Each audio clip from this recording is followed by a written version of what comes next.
Membangun bahtera rumah tangga merupakan kewajiban bagi setiap pasangan yang telah mengikat tali pernikahan.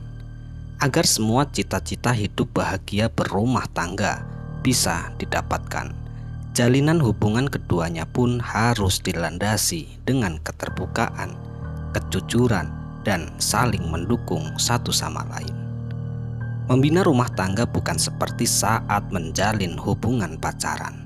Akan tetapi, ketika janji suci pernikahan telah diucapkan, ada tanggung jawab besar untuk menjaga janji itu hingga akhir hayat.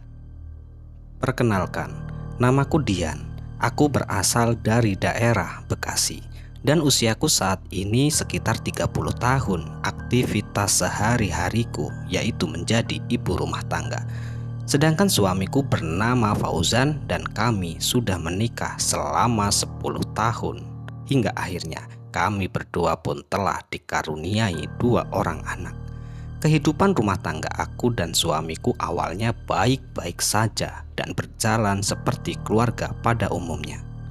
Sedangkan Fauzan suamiku bekerja pada sebuah perusahaan swasta yang ada di daerah tersebut dengan gaji yang lumayan besar. Dan penampilannya pun terbilang sangat rapih, mempunyai wajah terbilang manis dan sopan tutur katanya. Suamiku sangat penyayang terhadap keluarga. Segala kebutuhan selama ini sudah lebih dari cukup. Hari demi hari pun selalu kami lewati penuh dengan kebahagiaan. Hingga pada suatu hari, saat itu ketika suamiku sehabis pulang bekerja, ia mampir di sebuah rumah makan langganannya untuk membeli sebuah makanan hendak dibawa pulang oleh-oleh untuk anaknya. Fauzan pun memarkirkan kendaraannya lalu turun dari mobil dan masuk ke dalam rumah makan tersebut. Lalu ia pun memesan beberapa menu makanan hendak dibungkus oleh pelayan.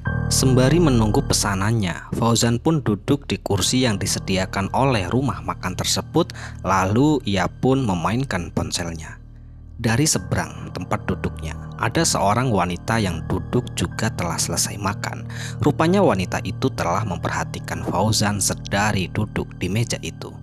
Fauzan belum menyadari bahwa dirinya tengah diperhatikan seorang wanita yang lumayan cantik. Ya, wanita itu bernama Indah. Setelah selesai melihat ponselnya, Fauzan pun menaruh HP di kantongnya kembali dan pandangannya menengok ke depan. Fauzan pun terkejut melihat wanita yang di seberang tengah memandanginya.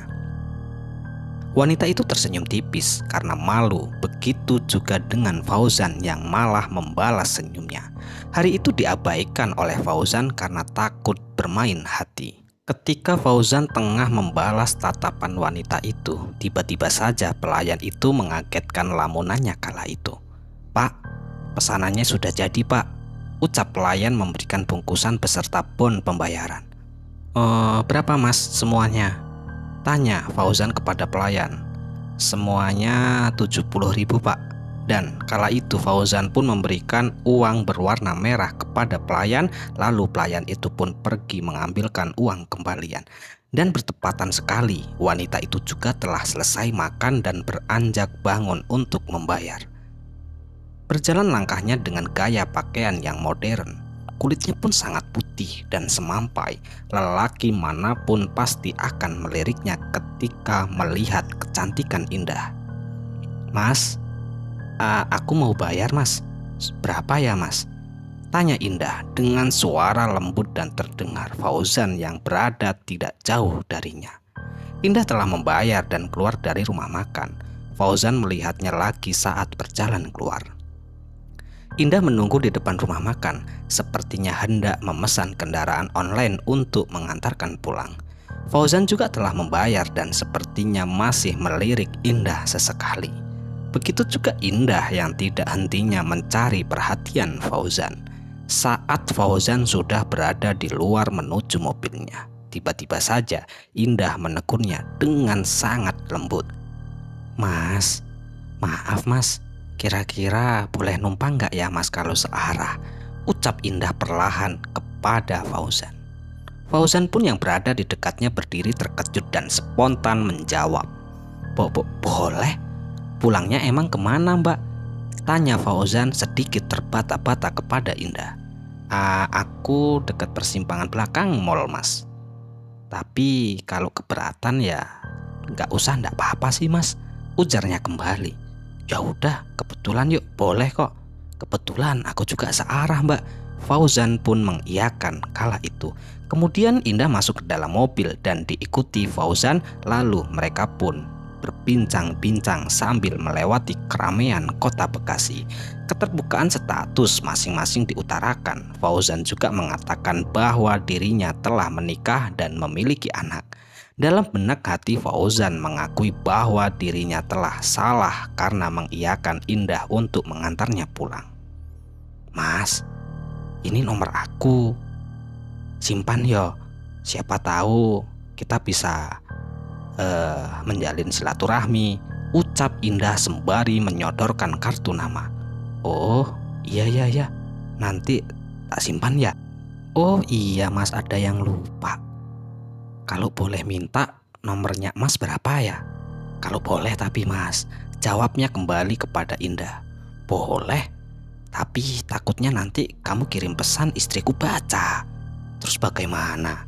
Sahut Fauzan kepada Indah yang kala itu masih merasa takut kepada istrinya. Jalan demi jalan pun mereka berdua susuri penuh dengan candaria di dalam mobil. Hingga tak terasa terlihat sebuah mall yang ada di daerah tersebut. Lalu Fauzan pun memberhentikan sesuai dengan tujuan Indah. Makasih banyak ya mas. Indah membuka pintu mobil dan wangi parfumnya pun yang menggoda masih sedikit tertinggal di dalam ruangan mobil Fauzan. Indah turun dan melambai-lambaikan tangan beserta senyuman yang begitu sangat manis. Fauzan juga memberikan senyum dan mengangkat tangannya seiring perlahan laju mobil maju meninggalkan Indah. Dalam perjalanan Fauzan tersenyum-senyum sendiri, sepertinya ia menyenangi kelembutan Indah. Suaranya, penampilannya, serta wanginya sungguh menggoda. Terbesit penasaran dibuatnya, mungkin besok akan kembali lagi menemui Indah. Bisikan itu mulai menyerang pikiran Fauzan, selalu terngiang-ngiang dalam benak pikiran Fauzan. Hingga akhirnya kala itu Fauzan pun tak terasa telah sampai ke rumahnya. Sesampainya di rumah, raut Fauzan itu sedikit berbinar, terlihat lebih ceria dari hari-hari biasanya. Aku yang melihat juga ikut senang. Ya mungkin saja suaminya sedang lebih baik dengan pekerjaannya. Keesokan harinya Fauzan tidak mengirim pesan kepada Indah. Namun bisikan itu terus menggoda Fauzan menyuruh mengirim pesan. Ayo kirim pesan, Indah itu loh cantik, sudah menantimu di rumah makan. Ya, bisikan itulah berulang-ulang merasuki Fauzan yang sedang bekerja, namun masih menahan untuk tidak mengirim pesan. Hingga waktu pun tak berasa, sebentar lagi Fauzan selesai dengan pekerjaannya. Dan kala itu tepat di sore hari sepulang kerja, ia akan mampir ke rumah makan lagi. Seperti biasa, ia itu selalu membawa bingkisan untuk istri dan anak-anaknya. Tentu rumah makan kemarin yang akan ia singgahi. Dengan rasa penuh semangat dan bayangan kecantikan Indah yang selalu terngiang-ngiang dalam benak pikirnya. Hingga akhirnya tibalah sampai di rumah makan tersebut. Lalu ia parkirkan di tempat parkiran. Dari dalam mobil pandangannya lurus melihat sebuah kaca besar yang tembus pandang ke dalam rumah makan itu. Terlihat sangat jelas seorang wanita cantik jelita sedang duduk sendirian. Ya, wanita itu adalah Indah. Dan hari ini tentu adalah hari yang sangat membahagiakan bagi Fauzan. Kala itu Fauzan bertemu kembali dengan Indah. Jantungnya pun berdebar dengan sangat kuat. Dan saat itu pun mereka berdua kembali pulang bersama-sama menggunakan mobil milik Fauzan. Di dalam mobil mereka berdua itu hanya bercanda gurau. Mereka tidak ada obrolan yang penting, tapi kenyamanan hadir di antara mereka saat itu. Sampailah pada tujuan rumah Indah terlebih dahulu. Di pertemuan yang kedua kalinya, Fauzan benar-benar merasa sangat nyaman kepada Indah. Dan sebaliknya Indah pun merasakan kenyamanan ketika mereka berdua sedang bersama-sama. Setiap harinya Fauzan selalu tersenyum-senyum sendiri, baik di dalam kendaraan ketika perjalanan kerja ataupun di dalam rumah. Dan Indah pun merasakan hal seperti itu. Kala itu lebih dalam perasaan yang dirasakan Indah kepada Fauzan, yaitu rasa cinta kepada Fauzan pun telah tumbuh di dalam hatinya. Hingga akhirnya rasa tamak pun semakin membara di dalam hati Indah untuk memiliki seutuhnya Fauzan menjadi miliknya. Dengan segala cara, haram pun dijadikan halal baginya. Dan kala itu bertepatan sekali ketika Indah sedang bekerja. Indah pun ingin mencurhatkan isi hati kepada salah satu temannya yang bernama Windy. Dan saat itu pun Windy malah menyarankan untuk pergi ke seorang dukun. Awalnya Indah masih ragu dan tidak mengerti maksud kedatangan ke seorang dukun. Apakah ada sebuah pelet yang bisa menjadikan seseorang menyukainya? Ya, itu adalah tanda tanya besar bagi Indah. Akan tetapi karena rasa tamak yang sudah memenuhi hatinya yang sangat membara kala itu, akhirnya tanpa basa-basi Indah pun mengiyakan ajuan dari salah satu temannya. Dan hingga akhirnya mereka berdua pun bergegas berangkat dari kota Bekasi menuju ke sebuah kota yang ada di daerah Jawa Tengah. Tak memandang jarak tempuh, yang penting semua hasil dan tujuannya itu tercapai. Jalan demi jalan pun dilewati oleh kendaraan travel yang ia tumpangi. Hingga akhirnya tepat di sore hari sekitar jam 5 sore, ia ataupun mereka berdua itu sampai di sebuah desa yang ada di daerah Jawa Tengah. Dan rumah kediaman sang dukun itu lumayan jauh dari tempat ia turun. Ia itu harus menggunakan ojek, lalu kurang lebih hampir 1 kilo menggunakan ojek. Terlihat sebuah rumah yang sangat sederhana, yang jauh dari rumah masyarakat dan berada di antara area persawahan. Merekalah tiba di depan rumah sang dukun. Kemudian mereka berdua itu pun langsung melangkahkan kaki menuju pintu rumah sang dukun. Sesampainya di pintu, Indah pun langsung mengetuk-ngetuk pintu sembari mengucapkan salam. Tidak lama kemudian ucapan salam itu terdengar dari dalam rumah dan pintu itu pun mulai terbuka secara perlahan-lahan. Nampak sangat jelas sesosok pria paruh baya yang berusia sekitar 65 tahun. Jalannya pun terlihat sudah membungkuk, mengenakan sarung kotak-kotak dan kaos berwarna hitam. Ya, laki-laki itu bernama Mbah Warsito. Ia adalah sosok seorang dukun sakti mandraguna yang terkenal di daerahnya. Sangat terkenal, bahkan setiap harinya banyak sekali pengunjung ataupun orang-orang yang meminta bantuannya. Ada yang meminta bantuan masalah percintaan, ada yang meminta tentang masalah ekonomi, dan banyak lagi orang-orang yang meminta bantuannya, termasuk teman Indah. Dan disitulah ketika Indah mendengarkan penuturan dari temannya bahwa semua inginan yang diminta oleh Mbah Warsito itu terkabul. Indah sangat yakin akan bisa mencapai, yaitu memiliki Fauzan seutuhnya.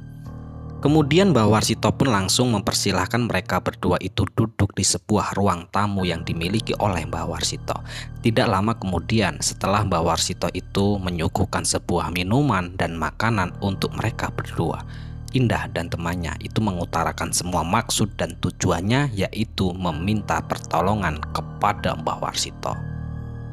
"Mbah, maaf, kedatanganku ke sini mau minta tolong sama Mbah untuk memelet seseorang laki-laki, Mbah, agar laki-laki itu mencintai aku sepenuhnya dan mau menikahiku, Mbah," ucap Indah sembari menyodorkan sebuah foto Fauzan kepada sang dukun. "Hah, gampang itu, Nduk.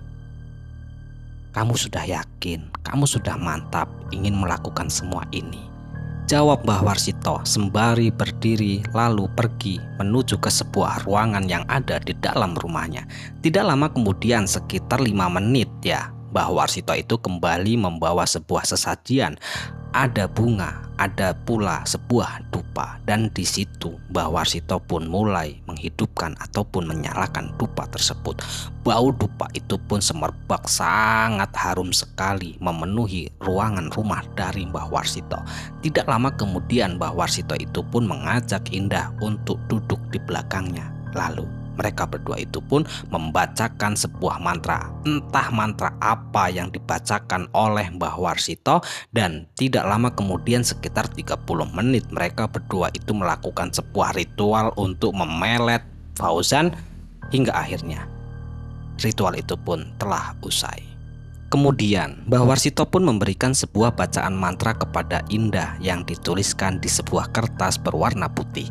Entah bacaan mantra apa, ya tentu kala itu Indah tidak mengerti maksud dan arti dari bacaan tersebut. Hanya bisa membaca, yaitu bacaan Sun Aji Sun Kemetek ing Aji Semar Mesem. Hanya itu, tulisan itu saja yang diberikan oleh Mbah Warsito kepadanya. Lalu Mbah Warsito pun memberikan sebuah syarat lagi kepada Indah. Dok, ini kan sudah selesai dan kamu sudah tak kasih bacaan mantra. Kalau kamu nanti haid, bisa segera kamu campurkan setetes darah haidmu itu, entah bersama minuman apa terserah kamu, Dok. Ya, terus kamu bacakan mantra yang telah Mbah berikan kepadamu. Ucap Mbah Dukun kepada Indah. Seketika Indah pun terkejut dan melongo mendengarkan apa persyaratan yang telah diberikan oleh Mbah Warsito. Sebuah darah haid, ya itulah yang membuat tanda tanya besar bagi Indah. Mana mungkin mempan? Apa bisa darah haid dariku ini membuat Mas Fauzan jatuh cinta? Gerutu Indah di dalam hati. Akan tetapi Indah mempercayai dan sangat meyakini bahwa setelah meminta pertolongan dari Mbah Warsito, semua keinginannya akan tercapai. Tentu keinginan mendapatkan dan memiliki Fauzan seutuhnya. Setelah semua ritual itu telah usai, lalu Indah dan temannya itu pun berpamitan sembari menyodorkan sebuah amplop berwarna putih kepada Mbah Warsito. Lalu mereka berdua itu pun berpamitan. Dan singkat cerita, hari demi hari pun telah berlalu dilewati oleh Indah. Bertepatan sekali 1 minggu setelah kedatangan ke rumah Mbah Warsito, Indah pun haid kala itu. Setelah haid, ia pun mengingat bahwa syarat yang paling utama itu adalah menggunakan darah haid. Lalu Indah pun mengirimkan sebuah pesan kepada Fauzan, basa-basi meminta bantuan kepada Fauzan untuk memasang sebuah lemari susun. Semua rencana telah diatur oleh Indah setelah kedatangan dari rumah Mbah Warsito, yaitu alasan paling tepat dan paling logis, yaitu membeli sebuah lemari susun dan kemudian meminta bantuan Fauzan untuk memasangkan. Dan bertepatan sekali kala itu Fauzan pun membuka pesan yang dikirimkan oleh Indah. Tanpa berpikir lagi, Fauzan pun mengiyakan, dan kala itu tepat di waktu sore hari setelah Fauzan telah usai kerja, Fauzan pun langsung memacu mobilnya menyusuri jalanan yang sore itu memang tidak macet dan tidak membutuhkan waktu yang lama. Fauzan pun telah sampai, dan Indah juga keadaannya sudah wangi dan segar menyambut Fauzan datang. Setelah tiba di sebuah pertigaan yang tidak begitu jauh dari rumah Indah, Fauzan yang berada di dalam mobil pun menatap ke arah Indah yang sedang berjalan menghampirinya. Ketika Fauzan menatap tajam ke arah Indah, begitu seksi dan cantiknya Indah, terngiang-ngiang selalu di dalam pikirannya. Akan tetapi kala itu Fauzan berusaha untuk menepi semua hayalan tentang kecantikan Indah. Ya, Fauzan pun masih mengingat bahwa dia itu mempunyai seorang istri dan mempunyai seorang anak. Kemudian Fauzan pun memarkirkan mobil seperti arahan dari Indah, karena rumah Indah itu tidak bisa masuk untuk mobil. Dan di situ setelah memarkirkan mobil, Fauzan pun turun lalu berjalan kaki mengikuti Indah. Melihat bodi Indah yang aduhai membuat sedikit tergoda, namun selalu dilawan oleh Fauzan.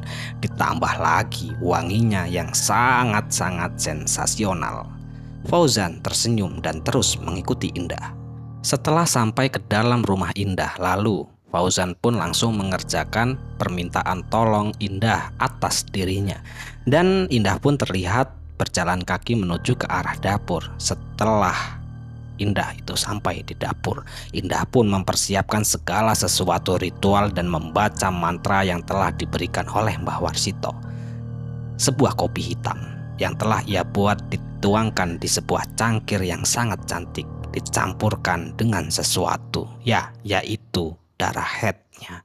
Lalu Indah pun membacakan mantra. Setelah semua itu dirasa sudah siap, Indah pun membawa kopi itu. Indah membuat 2 kopi, namun terlebih dahulu dibawanya kopi untuk Fauzan. Setelah semua pekerjaan Fauzan itu telah usai, Fauzan pun langsung meminum kopi buatan dari Indah kala itu. Tanpa berpikir panjang dan tanpa basa-basi, tidak sedikit pun menaruh curiga kepada Indah, Fauzan pun meminum kopi itu sembari menyalakan sebatang rokok yang ia miliki. Kumpalan asap yang terlihat keluar dari mulut dan hidungnya pun mengepul begitu sangat jelas dari rokoknya itu. Dan singkat cerita, setelah malam ke-7 Fauzan minum kopi pemberian dari Indah, kejadian demi kejadian selalu ada di rumahnya, yaitu ketika istrinya akan tidur, istrinya pun tiba-tiba melihat sesosok wanita yang sangat mengerikan di balik jendela kamarnya. Dan tiba-tiba wanita itu pun menangis dan tertawa-tawa sangat-sangat nyaring, membuat istrinya ketakutan. Kejadian demi kejadian selalu ada di rumah Fauzan, akan tetapi semua kejadian itu hanya istrinya saja yang bisa melihat. Fauzan tak pernah sekalipun melihat sesosok wanita yang sangat mengerikan yang kerap kali memperlihatkan sosoknya di hadapan sang istri. Semenjak itu, gangguan kerap kali datang dan pelet itu ternyata sudah mulai menunjukkan reaksi. Bayangan demi bayangan keindahan, keseksian, dan kecantikan Indah selalu ada dalam hayalan Fauzan. Saat itu ketika Fauzan akan tidur, tiba-tiba saja Fauzan mengirimkan pesan kepada Indah bahwa ia itu kangen ingin bertemu kepada Indah. Dan tanpa basa-basi Indah pun menjawab kangennya itu dengan jawaban kangen juga. Dan disitulah Fauzan pun mencari cara keluar dari rumah tanpa sepengetahuan dari istri. Sesampainya di rumah Indah, Indah pun menyambut hangat dan memeluk Fauzan dengan begitu sangat erat. Fauzan pun terasa dibuat mabuk kepayang. Jantungnya berdetuk dengan irama asmara penuh kehangatan. Bagaikan lelaki yang belum pernah menikah, jiwa mudanya meronta-ronta, mudah nafsu dan berambisi. Dan kala itulah sebuah perselingkuhan terjadi di antara Fauzan dan Indah. Fauzan pun sudah tidak menghiraukan bahwa ia itu sudah memiliki sebuah keluarga, memiliki istri, dan memiliki seorang anak.